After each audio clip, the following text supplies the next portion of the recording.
Welcome back, all you Point 3 people, to another exciting episode of the Point 3 podcast. We're excited to have you here with us once again as we discuss the latest happenings in the world of superheroes. In this episode, we're reviewing Loki, Season 2, Episode 5. And just a quick heads up, we're not going to be holding back on the spoilers, so consider this your official spoiler warning. I'm gonna say right now, chef's kiss on the Mobius jet ski. It's all I wanted to see, and we finally freaking got it. The pops, the Funkos, they gotta be through the roof right now that it's officially revealed. We're going to give you our quick consensus thoughts for point 3. We're going to break it down into those 3 categories that we love talking about here. If you have it, starting with the one that Spider Brando actually asked, what worked? So as a group, as a consensus, the big thing that worked is Loki's character development and growth.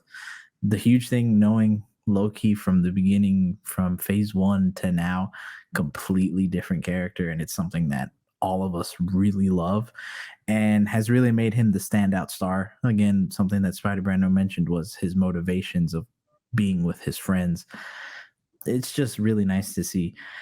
And then something that we are all big fans of, but especially Spider Brando, is the time paradoxes continued to be explored through here with characters like Obi, where Obi really doesn't exist without himself. Again, living up to his name, Ouroboros. So that's what the big things that worked. What didn't work is something that I think a lot of people have, and to a point is definitely a very good critique of the show, at least until this point, is that it doesn't have as much impact into the broader MCU, or at least that we haven't seen it, right? For example, the big thing that is happening is that timelines are being destroyed, yet we really only see the main one at the TVA and then Sylvie's timeline. And that's about it. You see like a very small scene of it. We don't get any other timeline seeing that. So we would have really liked to see that and kind of more explanation about that and about He Who Remains and his kind of motivations early on. So those are the few things, again, kind of nitpicks, but very valid critiques in terms of Loki up until now. Now, the big thing that we want to see, there's about 2 things, is that we really want them to explain and go in on He Who Remains. Right, there's still some unanswered questions that we have on him, how his motivations, why he's done the TVA, the sacred timeline, and they've kind of told us, but again, it doesn't feel complete yet. So we want to see those implications go beyond just the Disney Plus show. So hopefully, his intentions set up things like Captain Marvel at the end, which we know comes out later on this week, Deadpool 3 maybe, but just really living up to the multiversal threat that they continue to tell us that he is. We just want to feel that.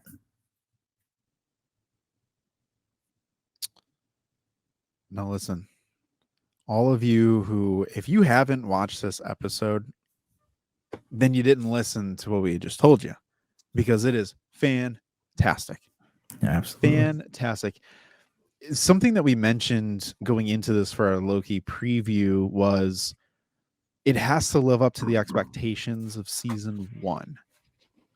Spider Brando, do you feel that to this point, right, with 1 episode left to go, can you confidently say that this has done that? Yes. If not more. Mm-hmm. It was. Sorry. No, go ahead. I'm not gonna lie. I didn't know if you wanted me to add more to that. Oh, keep going until you can't go. It was a great episode. Great season 2 so far. There's a couple, like 2 episodes in season 1 that I feel could have been left out or like cut down to just squeeze everything into 1 episode. But this season has not had a single episode like that. I feel like every episode is just left with like, it's kind of been all packed with meat each episode. Too Something. much to say. No, not at all. Something you said, Lou, in regards to your question. You were talking to us in our personal chats earlier, and you told us how you did kind of like a quick rewatch of season 2 and how it changed your outlook on it. Can you go into that? Because I think, at least for me and Spider Brando, we're on that boat of like season 2 has really lived up to a lot of the things that we wanted to see. But you, I mean, if you've watched our other episodes, we've heard how you've said that, you've wanted a little more, but I know you also said that the rewatch kind of changed certain things. Yeah, I mean, listen, for me personally, Thursdays were pretty packed. Huge football guy. And then Gen V was going on. So I pushed Loki like third on my totem pole because I am at the point where I'm like, I don't know where Marvel's going, and I just I can watch it whenever. And I think that kind of took a little bit away from the allure of the episodes, and I wasn't able to appreciate it, especially watching it right when I'm like, oh, I'm super tired, right? So I was like, you know what? I'm always telling people to look at it from a project perspective, stop thinking about the greater MCU for a second and appreciate what's in front of us. And I was like, I'm going to dedicate time to go back and watch this straight through. And let me tell you, I can appreciate the cinematography of this. I can appreciate the writing. I can appreciate the directing, the characters, the performances. Obi, I'm not going to pronounce this actor's name, but Obi, Tom Hiddleston, obviously Loki, and then Sophia DiMartino Mhm. As Sylvie, and everyone, Owen Wilson, like the entire cast. When you string these episodes together, it really feels like a movie. When everyone's saying Disney Plus shows are like movies broken up in the parts, this one felt like it. It was just seamless, in my opinion, watching it back. And you really get a sense of Loki. I will say the thing that made me feel like slightly different on the second time through is I almost feel like Loki is more selfish than he is selfless. And in this episode, you get to the point, especially when he's sitting at the bar and he's talking to Sylvie, and Sylvie's like, I want a life. Like, I don't want to run around the multiverse with you. I just want to settle down and just live my life. Why don't you want to do that? And he's like, I need to find my friends. That's my purpose. That's why I want to go back, and why I'm working so hard. The time slip is so I can find all of you. And it's a selfish thing. When you really look at it, he's willing to pluck everyone from their lives when they clearly are somewhat resistant to it. And there is still like, it is almost that like who hurt you kind of moment still with Loki, where he's still missing something. And this is why, if you go back and listen to our last episode, when we think, where does Loki ultimately end up at the end of this? I don't think it's enough. Every time he does something and you're like, oh yeah, it's not enough for him. And the core of who he is as a character, I think he would prefer holding a position that is the same, if not greater than what I have a feeling that Loki wants to be more like He Who Remains than he wants to be best friend of the year. I think he still craves that power. And I think it could be in my head, but on the rewatch, I got more of that sense of he's happy when he can time slip and do something no one else can. You know what I mean? Like when he has that control, that's when Loki's happy. His choice of words at the end of the episode, particularly this episode, were also very what's the word, intentional, right? It's him saying, I can rewrite the story, not I can fix things, I can help them, not I can save everyone.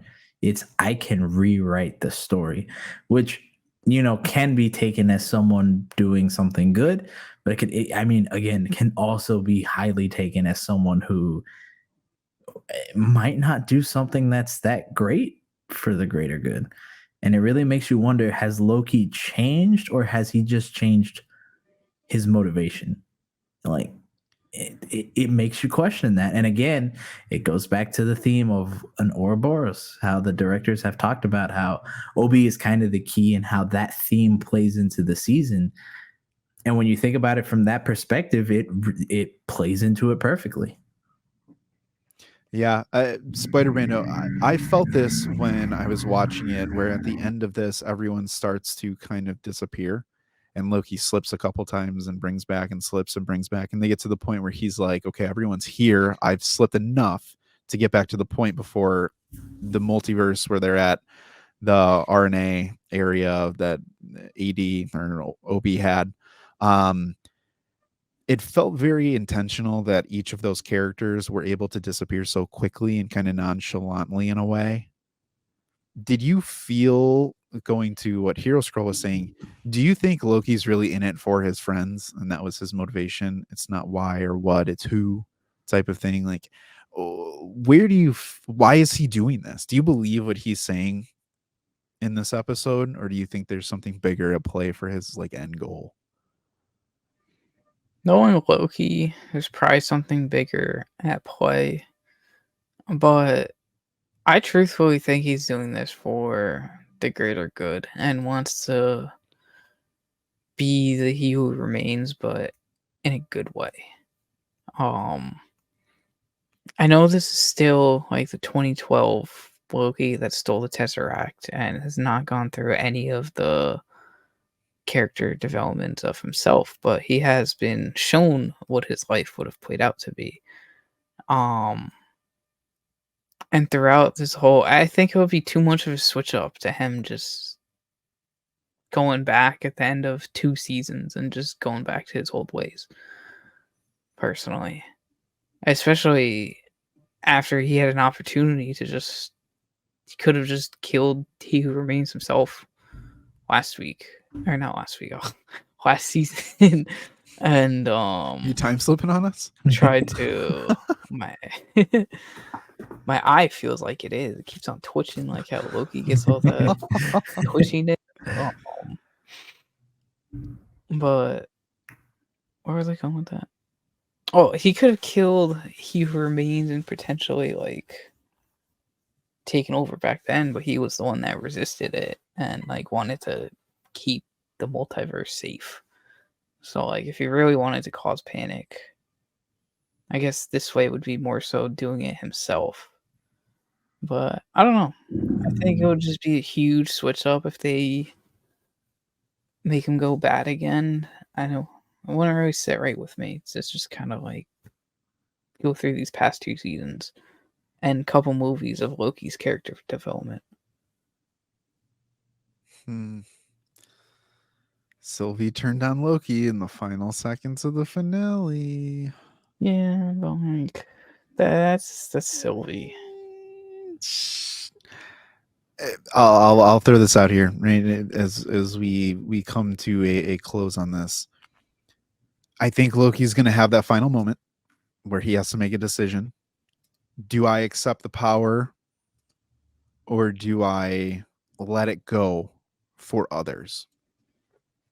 And I almost wonder if it's a He Who Remains or a Kang variant or someone who gives him that moral dilemma and says, no, like, the devil and angel on the shoulder, where he's like, take it. The story's always been yours. You can do what I did, right? I wrote your story. Loki is now going to be the person who slaps that stack of papers on the table and pulls it up and says, I knew you were going to say that because I wrote the story. Just like He Who Remains did in the finale of season 1. I knew that you were going to come here. This is it. I would prefer a switch up like that to give us another side character that we can connect to that'll stay in the back of our minds while we continue down the path of the multiverse saga. I think that'd be smart to do.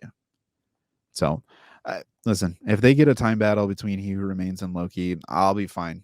Just let them just start zipping and zapping all over the place and finishing each other's sentences all day long for the final 15 minutes of the episode and just blow our minds. I'm fine with that. I would love that. Hero, what do you want to see next, man? Honestly, part of me really wants to see Kang become a threat. I know we talked about it in the consensus, but again, right now, He Who Remains, Kang, they keep telling us that he's a threat and they're not showing it. And Ant-Man, the post-credit scene gave us a glimpse of that, with the Kang variants and all of them congregating. I think this is the time where you now pull the trigger and you make his worst fear come true, because, like, again, part of the big thing that they've been playing up, at least, and why I don't think that they'll make Loki a bad guy, like switch up. He's obviously very terrified and trying to save everybody from Kang. So for Kang to then come and now beat him, it would crush him, and it would make an interesting season 3, or make an interesting way to keep on his story in another movie, maybe. So I think that's what we need. Listen, real quick to that point. Real quick to that point. I'm going to go back and throw the Dragon Ball reference out here and the Vegeta reference. Loki tried to be the good guy, but at the end of the day, the good guy finishes last. And if he would have been the ruthless, cunning, mischievous, glorious purpose Loki, he would not have lost. And I think it'd be so cool to have that dynamic of being like, if I was me and not this version of me, then this would have all been fine. I don't know. Listen, the episode's coming up quick. So drop a comment below. What are your thoughts for the season finale of Loki? Remember, Thursday is a very, very special day for multiple reasons. Not only do we get the Loki season finale, but we also get the release of the Marvels movie. First time the MCU has ever had a Disney Plus show finale and the release of a movie on the same day. And Spider Brando, we're doing something special on Thursday, aren't we? We are hosting a Loki season 2 episode 6 finale movie night watch party in the Discord at 9:15. I think 9:15. The episode drops at 9, but can make sure everyone gets their snacks and cozy up. You can't munch. Most likely I'll probably be late a little bit. Well, listen, we are going to be there, so definitely join us. Join the Discord in general, right? We do movie nights. We've done a couple other things. A lot coming down the pipeline here to close out 2023. So listen, everyone, thank you for tuning into this episode of the Point 3 podcast. Don't forget to join us on Wednesday, a day before our Loki movie night watch party. Wednesday, we're doing a YouTube live stream where we're going to be discussing the latest news, reviews, and insider scoops. Also, you can catch the full episode of our podcast anywhere that you listen. If you are watching Loki this week, Thursday, with us on our Discord, let us know your thoughts over at the Point 3 podcast on Instagram or TikTok so that we can feature your comments in our next review episode, season finale of Loki season 2. But until then, all you Point 3 people, keep watching, keep reading, and keep nerding out.